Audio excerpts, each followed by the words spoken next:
Iran ಮೇಲೆ Israel ಮತ್ತು America ಜಂಟಿ ದಾಳಿಯನ್ನು ನಡೆಸ್ತಾ ಇದ್ದು ಇರಾನ್ಗೆ ಸೇರಿದಂತಹ ಮತ್ತೊಂದು ಹಡಗನ್ನ ಉಡೀಸ್ ಮಾಡಿದೆ. ಇರಾನ್ ಮೇಲೆ ಇಸ್ರೇಲ್ ಮತ್ತು ಅಮೆರಿಕ ಜಂಟಿ ದಾಳಿಯನ್ನು ನಡೆಸ್ತಾ ಇದೆ. ಇರಾನ್ಗೆ ಸೇರಿದಂತಹ ಮತ್ತೊಂದು ಹಡಗನ್ನ ಕೂಡ ಉಡೀಸ್ ಮಾಡಲಾಗಿರುವಂಥದ್ದು. ಇರಾನ್ನ ಹಡಗನ್ನ ಹೊಡೆದುರುಳಿಸಿದೆ ಅಮೆರಿಕ ಪಡೆ. ಶತಾಯ ಗತಾಯ ಇರಾನ್ ಶರಣಾಗಲೇಬೇಕು ಅಂತ ಟ್ರಂಪ್ ಎಚ್ಚರಿಕೆಯನ್ನ ಕೂಡ ನೀಡಿದ್ದಾರೆ.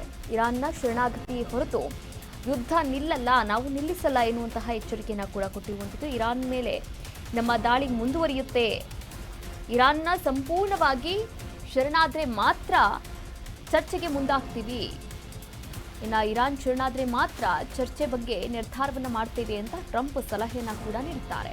ಒಟ್ಟಾರೆಯಾಗಿ ಇರಾನ್ಗೆ ಶರಣಾಗುವಂತೆ ಸಲಹೆಯನ್ನ ಕೂಡ ನೀಡಿರುವಂಥದ್ದು ಡೊನಾಲ್ಡ್ ಟ್ರಂಪ್. ಈಗಾಗಲೇ ನೋಡಿ, ಇರಾನ್ ಮೇಲೆ ಇಸ್ರೇಲ್ ಮತ್ತು ಅಮೆರಿಕ ಜಂಟಿ ದಾಳಿಯನ್ನು ನಡೆಸ್ತಾ ಇರುವಂಥದ್ದು. ಮತ್ತೊಮ್ಮೆ ಇರಾನ್ಗೆ ಸೇರಿದಂತಹ ಮತ್ತೊಂದು ಹಡಗನ್ನ ಕೂಡ ಉಡೀಸ್ ಮಾಡಿದಂತಹ ಅಮೆರಿಕ ಒಂದು ಎಚ್ಚರಿಕೆಯನ್ನು ಕೂಡ ಕೊಟ್ಟಿದೆ.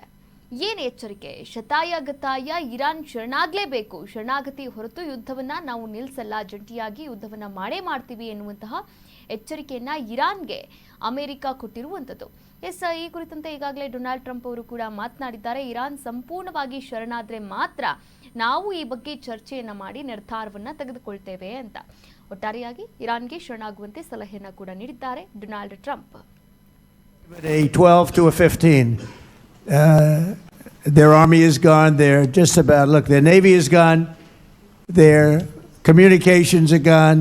Their leaders are gone. 2 sets of their leaders are gone. They're down to their 3rd set. Their air force is wiped out entirely.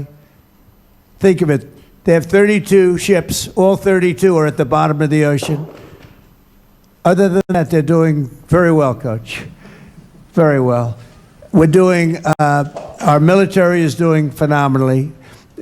That's the big thing for this week. We seem to have a new thing every week, but the situation with a very bad and very sick group of leaders who were killing a lot of people, a lot of our people said I'd give it a